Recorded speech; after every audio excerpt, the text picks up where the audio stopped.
Somewhere beneath the roar of 50,000 people, beneath the confetti that fell like snow over a stadium in Buenos Aires, beneath the anthem and the tears and the gleam of a gold trophy lifted for the first time in the nation's history, somewhere beneath all of that, people were screaming.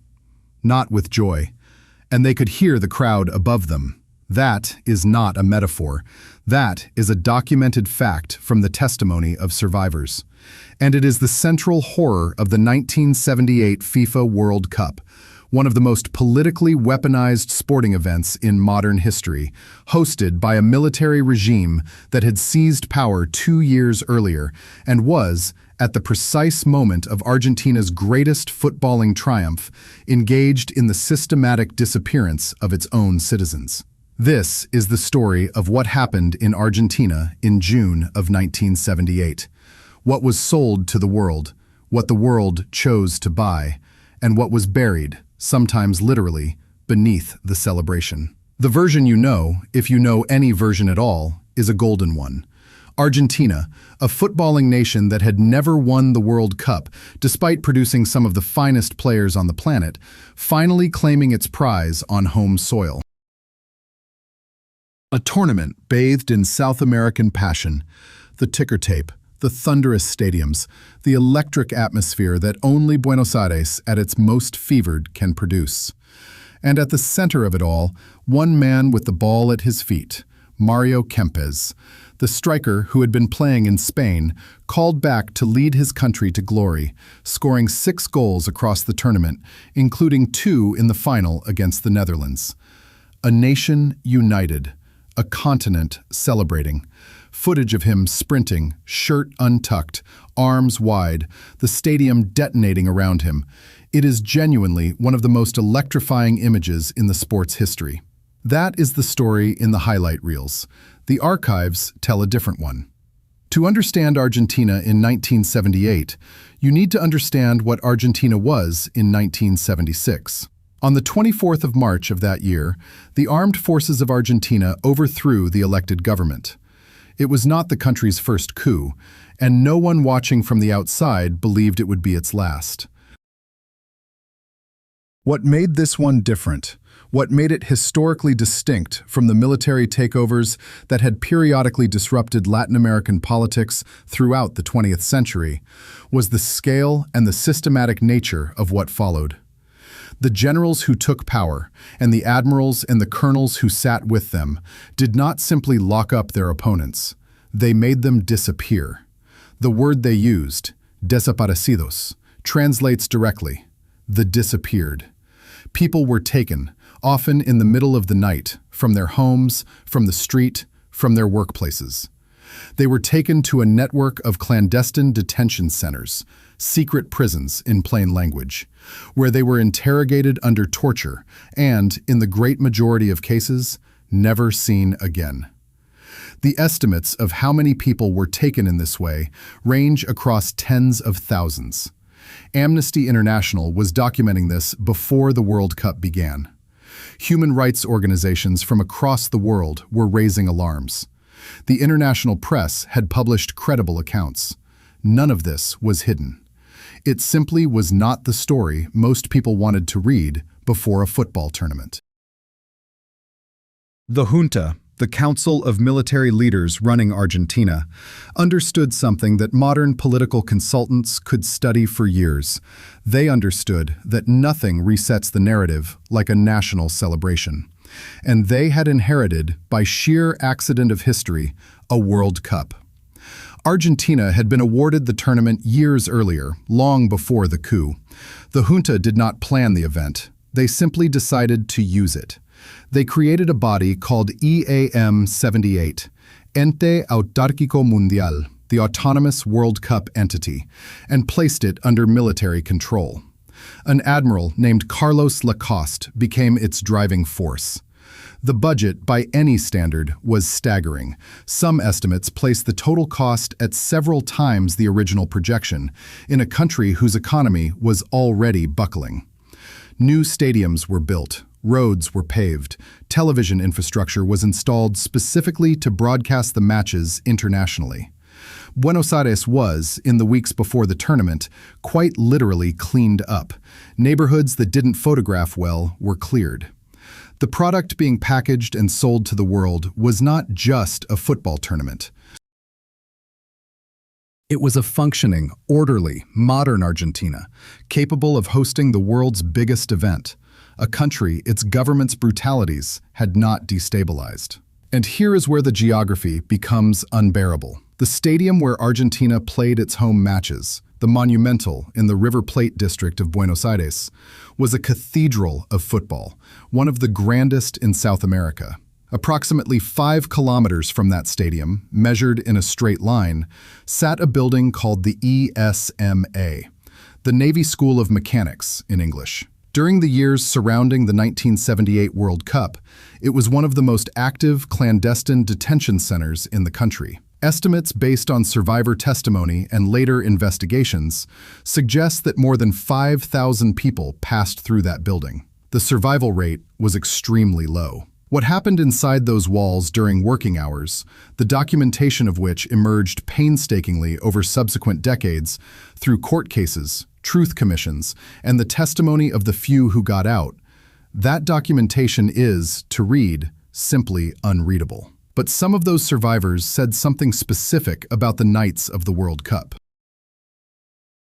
They said they could hear the crowd, the roar of tens of thousands of people celebrating a goal, drifting across those 5 kilometers of city.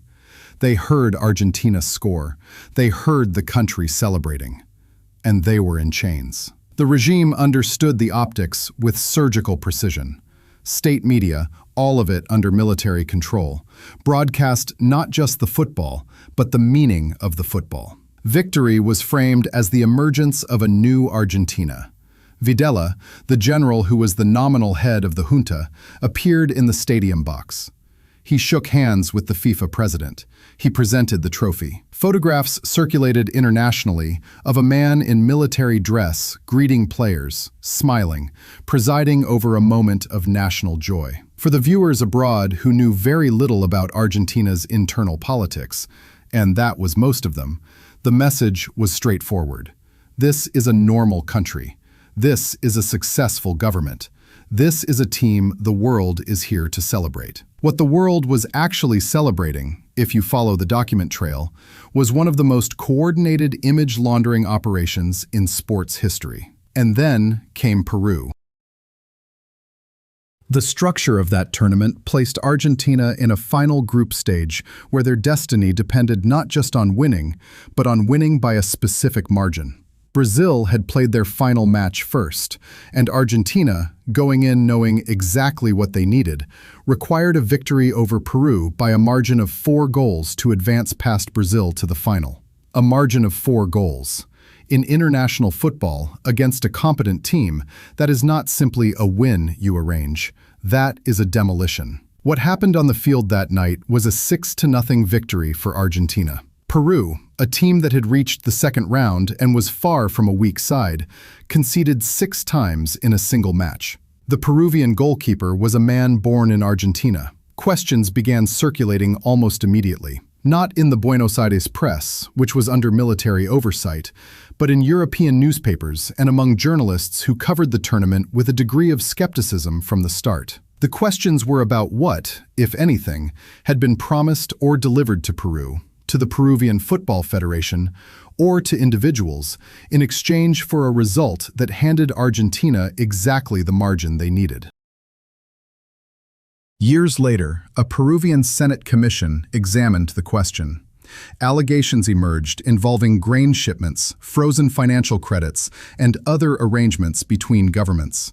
No criminal conviction ever resulted from those allegations, and Peruvian players from that match have consistently maintained they played to win. What is documented is the result. What remains, and will perhaps always remain an open question, is how 6 goals happened. In football terms, in the context of that tournament, at that stage of competition, against that opponent, it happened. Draw your own conclusions. Here are the documents. Here is the margin. Here is what Argentina needed, and here is what they received. If this is changing how you see the World Cup, hit like. It tells us to keep digging. Because what happened next was never supposed to become public. The trophy was lifted. The confetti fell. Kempes, the man they called El Matador, was carried through crowds so dense they looked from above like a single moving organism. The ticker tape that cascaded from the upper decks of the Monumental, and it fell in extraordinary quantities, in waves, like a snowstorm manufactured by joy, was reportedly torn from telephone directories, from old books, from whatever paper people could find. The city dissolved into a celebration that lasted days.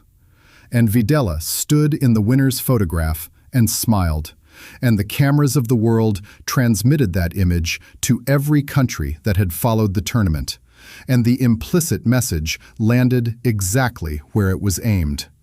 The story the junta was telling about itself, stable, modern, capable, legitimate, had just received the greatest possible endorsement. Not from diplomats, not from foreign governments, most of whom were already aware, through their own intelligence channels, of what was happening to the disappeared. Not from international organizations, which were raising objections that nobody in Buenos Aires was required to acknowledge. The endorsement came from football, from the beautiful game. From 50,000 fans in a stadium and hundreds of millions watching on television, all of whom were in the moment of watching, participating in a narrative the military government of Argentina had spent 2 years and a fortune constructing. This was not accidental. This was the design. To understand why, you need to understand how national football teams function as political objects, because this predates Argentina and it outlasts Argentina. In 1934, Benito Mussolini hosted the World Cup in Italy and used every instrument at his disposal: the choice of referees, the management of results, the theatrics of the ceremony, to present fascism as a governing philosophy capable of producing excellence. The Italian team won. The photographs show Mussolini presiding with the same posture of benevolent authority that Videla would deploy 4 decades later.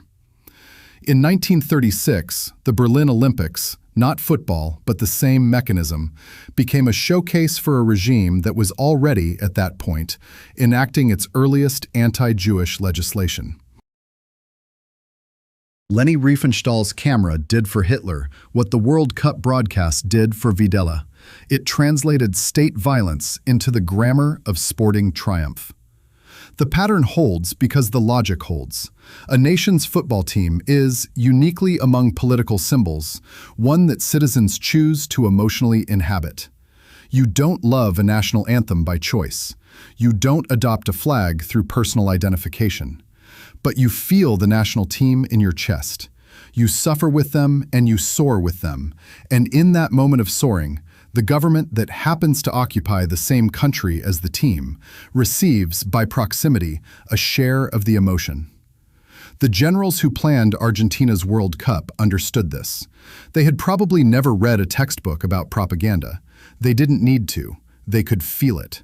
And so they invested, at a cost the economy could not easily absorb, in stadiums and roads and television towers and hotel rooms. Not for the football, for the feeling the football would produce, and for the picture of Argentina the feeling would send outward to a world that was already hearing disturbing things from human rights groups and wondering whether they were true. The world turned away. It watched Kempes run. It watched the final whistle. It watched the golden trophy rise above the noise. The day after the parade, when the streets were being swept and the ticker tape was going damp in the gutters, the disappeared were still disappeared. The detention centers were still operating. The dirty war did not pause for the final group stage. It did not take a weekend off for the final itself. It continued, methodically, in buildings a short drive from the stadiums where the world had just witnessed something beautiful. And the regime that was running that dirty war emerged from the tournament not weakened, not exposed, but, in the eyes of much of the international community, laundered. The hosting of a successful World Cup was, in the currency of geopolitics, a form of credibility. You don't invite the world to your country for a month and then face the same intensity of diplomatic pressure you faced the week before. The tournament bought time. It bought attention. And it burned through that attention like fuel, because attention is finite, and once the world had watched and celebrated and gone home, the story it told about Argentina was the story of Kempes and the Confetti, not the story of the ESMA. There were voices that tried to cut through this. Amnesty International's warnings before the tournament were explicit about what the junta was doing. Some European journalists filed reports that tried to hold both images simultaneously, the football and what lay beneath it. The Dutch team, who reached the final and lost to Argentina in extra time, had internal debates before the tournament about whether to travel at all. The Dutch Football Federation, facing pressure from human rights groups in the Netherlands, held discussions. Players within the squad were divided. In the end, they went because, and this is the honest answer documented in contemporaneous accounts, there was no mechanism to refuse. FIFA was not offering opt-outs. The commercial and institutional weight of the tournament's continuation was enormous. And there is something important and uncomfortable in that fact. The athletes who played in Argentina in 1978 were not, for the most part, collaborators in any meaningful sense. They were footballers who had worked their entire lives for this. They went where the tournament was. The structure that placed them in that country at that moment was built by governments and institutions far above their reach. Cesar Luis Menotti, the Argentine coach, is himself one of the most complicated figures in this story. He was a man of identifiable left-wing political sympathies, genuinely, not performatively, who nevertheless accepted the role of coaching the national team under a right-wing military dictatorship. He argued, and continued to argue for decades afterward, that the team belonged to the Argentine people and not to the generals, and that to abandon it would be to hand them something that didn't belong to them. He was also, during the tournament, entirely focused on winning. And in that single-minded focus, he was perhaps the most human figure of the whole episode. The football he produced was real. The players were real. The achievement, in purely sporting terms, was real. None of that is contaminated by what surrounded it, except that it is also impossible to fully separate from what surrounded it. That is the unbearable knot at the center of Argentina 1978. The beauty was genuine, and the horror was genuine, and they occupied the same moment in the same city, in the same country. And the regime that ran that country understood with devastating clarity that the beauty would be remembered and the horror would take decades to surface. There is one image from that tournament that has stayed in a different way with people who know the history. Not a goal, not a trophy, a photograph. The kind that circulates in academic work on this subject, in documentaries made in subsequent decades when Argentina had returned to democracy and begun the long, painful work of reckoning with what had happened. In the photograph, there are people in a stadium. They are cheering. Their faces are open and joyful and entirely human in the way that faces are when they contain pure happiness. And somewhere in that city, at that hour, the detained were being held in conditions documented in the files of Argentina's later Truth Commission, files that run to thousands of pages and describe, with the flat language of official record-keeping, what was done. The photograph shows people cheering in a stadium. The files exist. They are public. You can read them. That is the year 1978 in Argentina. Two things true at exactly the same moment, and only one of them broadcast to the world. The regime fell eventually, as they always do. cracked open by its own miscalculations, by economic collapse, by the catastrophe of the Falklands War in 1982, by the gathering weight of documented atrocity that proved impossible to suppress indefinitely. Trials came. Videla was convicted. Detailed findings emerged about the chain of command, the decision-making structure, the machinery by which tens of thousands of people were made to disappear, and by which those disappearances were officially denied. Admiral Lacoste, who had run EAM 78, the World Cup Organizing Committee, was later implicated in corruption investigations. The World Cup that had been assembled as a monument to the regime's competence and legitimacy was, in the retrospective history, one of the most thoroughly documented cases of a government using football as a political instrument. Not alleged, not theorized, but proven in courts and confirmed in commission reports and acknowledged by the Argentine state itself. FIFA has never formally addressed what happened. The organization that awards World Cups, that sets the conditions under which they are hosted, that collects the commercial revenues that flow from the global broadcast rights, FIFA has engaged in its own documented history of corruption and mismanagement that is sufficiently extensive to fill a separate episode. But on Argentina 1978 specifically, the institution's posture has been one of athletic compartmentalization. The results stand. The records stand. Argentina are the champions of 1978, and what was happening 5 kilometers from the stadium is, in the official ledger of football history, a different column. And this brings us, directly, uncomfortably, to right now. The World Cup is in North America. It is happening here, across these fields and stadiums, in this summer of 2026. It is the largest edition in the tournament's history. There are 48 teams. There are multiple host countries. There is more money, more broadcast infrastructure, more global commercial weight attached to this event than any sporting competition has ever carried. And the questions raised by Argentina 1978, not the specific facts, but the underlying structure, have not been dissolved by time, or by the prosecutions that followed, or by the truth commissions that documented what happened. The questions are structural. Who awards these tournaments? Under what conditions?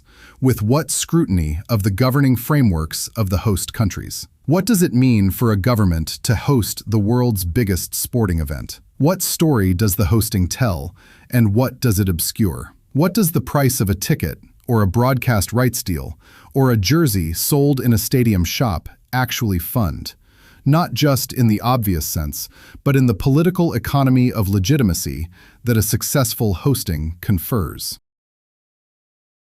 In 1978, the world watched Argentina lift a trophy and did not fully reckon with what that image was being asked to do. The documents that revealed the full picture emerged over decades, through court cases, through journalism, through the patient and painful testimony of survivors, through archives that became accessible as the political climate shifted. The picture that emerged was darker than anything the broadcast cameras showed. The 2026 World Cup is being watched by people who now have access to 48 years of retrospect on Argentina, to multiple documented cases of tournament-related corruption, to the work of human rights organizations and investigative journalists who have mapped the political mechanics of global football with considerable precision. The ignorance that allowed 1978 to be received as simply a football tournament is no longer available. Not really. The roar of the crowd is the same. The confetti is the same. The golden trophy, held above a winning captain's head while the camera finds the leader of the host nation in the box, that image is the same. The question is what you choose to hear beneath it.